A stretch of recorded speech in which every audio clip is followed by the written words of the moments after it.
One of the questions that I get asked the most in the comment section is how I improved my English or how I learned English. And in today's video, I'm going to be very personal and tell you guys the story of how I improved my English fluency.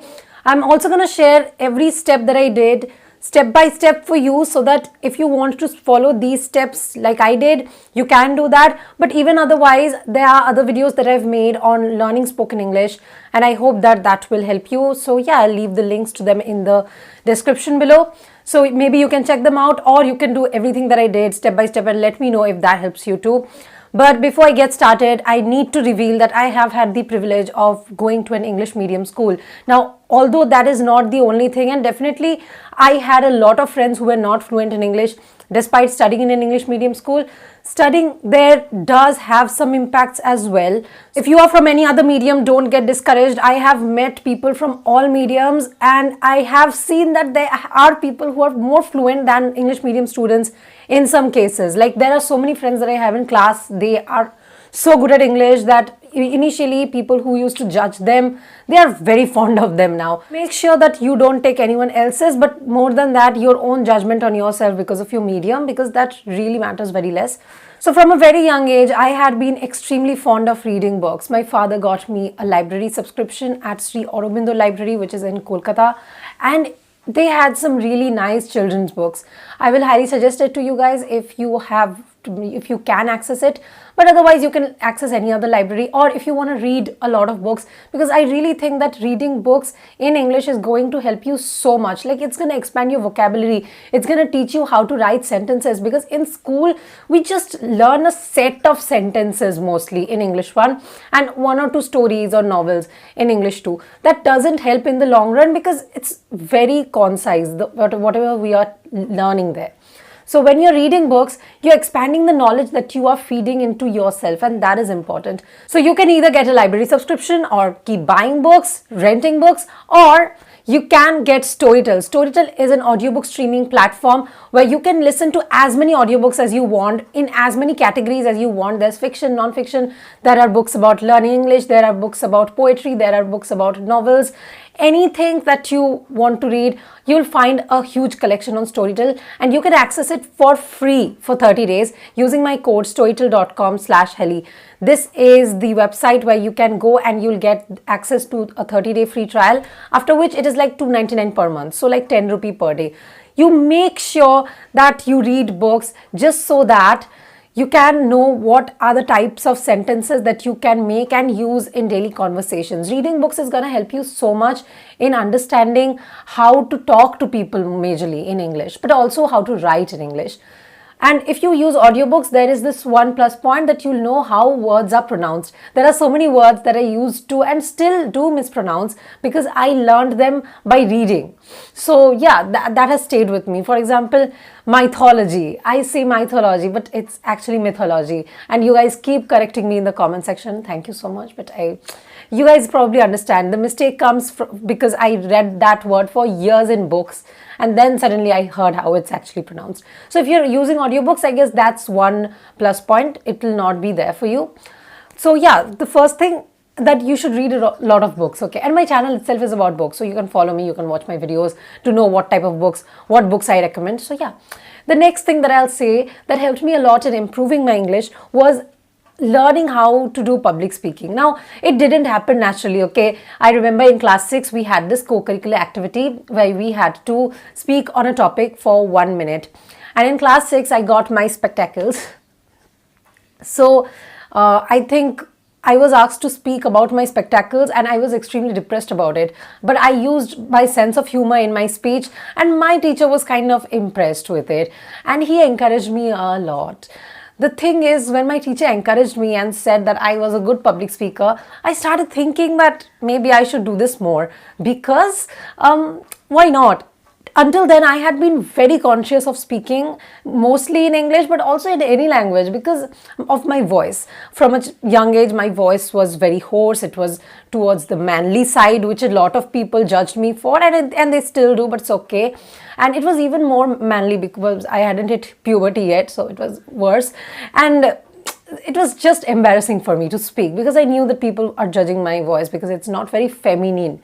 So But when sir told me that I could speak well, I started thinking maybe I should do this. So the next year, it was the same year, Sri Aurobindo Library, where I was a member of, they had this competition kind of thing called extempo, and I thought that I did it in school, maybe I should, go to that place too and speak. So there were like 20 people there, or 10 of them were like children and the rest of 10 were the parents. And the topic I got was 15th of August. And when I went to the stage, I was so scared. I spoke, yes, but I kept saying the same thing, that today is 15th of August and today everyone died for us. Everyone died for us. And it was so stupid. I kept saying the same thing at least 3 times within 1 minute, that today is 15th of August and we should remember the people who died for us. Because that was the thing that I knew back then, I guess, primarily. And then I was extremely embarrassed and I thought that maybe I'm not good for it. But then again, in class 7, 8, we used to have these extempo kind of things in school, and every time I did better than the rest, I guess, and I was encouraged as well. But when it came to like outer spaces, I was not that good till class 11 or 12, where 12, I guess, yeah, it was 12 when I got the chance of doing declamation, which was like a first for me then, and it went nice. It went pretty nice. One of my friends was in debate and I really wanted to try that too, but back then I didn't try debate. I tried debate in college days and I won 2 medals at my own college and 1 outside mine. So that's a great memory. So you see, from class 6 till college, it kind of developed. I have embarrassed myself so many times. One incident would definitely be the class 6 Aurobindo Library wala incident. But there's one more incident. I don't know if you guys know, but there's this bank called Bandhan Bank, and the CEO of this bank had come to our school. I was asked to ask him a question, and I said good morning, and I went completely blank about the question that I'm about to ask. So there I was, standing, looking into his eyes blankly. He's also waiting for me, and it was just super awkward 1 minute. Just super awkward. So it was funny, but I'm glad that I did these. What I'll encourage you guys to do is, please make sure that you try public speaking too. I know that your first few times will be a mess, and if they are not great, but mostly they are, and even after you're like good at it, you mess up, but it's okay. Just getting started, practice is the most important thing here. The next thing that I'll say helped me a lot in English improvement is watching English sitcoms. I have watched this sitcom called How I Met Your Mother extensively, like ever since I was in 8 or 9. I watched every episode that used to air. I fell in love with it. I can't tell you how much I love this show, How I Met Your Mother, because it developed my ideas about love, life, friendship to a great extent. I watched Friends later, but How I Met Your Mother is the one which brought me into this world of English sitcoms, okay? And once I saw it, I was in love with English movies, English sitcoms, and there was something just so beautiful about it. And also, these shows were very well written, the dialogues and everything. So that helped me a lot in developing my own ideas and putting my own ideas into words. Something that we struggle a lot when we speak English is putting our thoughts into words. But when you have seen stuff, when you have read stuff, you know what to do. So yeah, I owe so much to this sitcom. And yes, I would say that if I had not seen these sitcoms, I probably wouldn't have been speaking English. But something that also happened along with this is that since I was watching these, I started thinking that the Indian accent is not that good and American accent is better. I was also conditioned by the society who really appreciated the American accent, and I tried to fake it, but it didn't happen. For almost a year, I faked my accent and it was a mess. I have those videos in my, like, the oldest videos. It's so embarrassing. I wanted to delete them, but I also don't want to delete them so that I can remind you that, you know, your accent is the best. No one cares how you sound unless they can make out what you're saying. And I'm saying this because I've worked with a lot of international clients. Never have I ever faced anything that was because of solely my accent. They don't care. The only person who cared was me, myself. I was judging myself too hard for my accent, and I stopped. And yeah, after that, nothing has gone wrong. Next thing that I'll say is talk to a lot of people in English. And I don't know what are the people in your life like, but if you have the option, maybe you should try talking to them in English. Something that I have seen is my English improved significantly ever since I started talking to clients in English too, because there are certain conversations that you have with friends and there are certain conversations that you have with clients, and they are very different. The words you use in them, the tone you use in them, it's very different, and that is something that I learned only with time. So over the past about 8 years, a lot has changed in my life. But the only thing that has not changed is that I practice my English every day. I talk, I write, I read.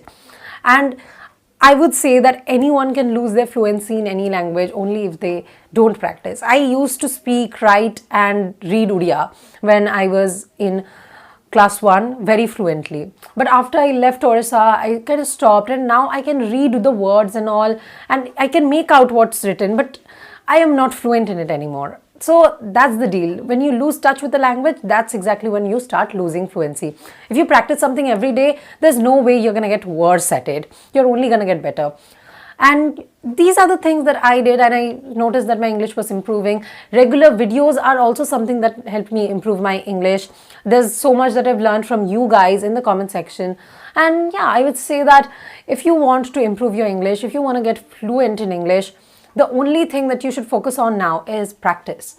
Practice reading, practice writing, and practice speaking. And once you do these 3 things, you'll see that you have gone a long way. There are a lot of apps to help you do this too. I'll leave a link to a few of them in the comment section below, the ones that I find the best.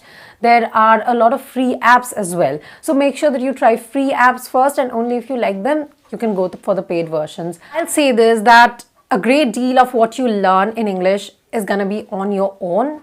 And let me know in the comment section below if you ever face any problem, what your problem is. I'll like to solve it for you. And yeah, I hope that my experience helped. I hope you liked listening to my story and it didn't get boring at any point. I'm so sorry if it did. I just wanted to share these some personal events that happened that shaped my life in some ways. And yeah, I'll be back with another video next week. Till then, bye bye.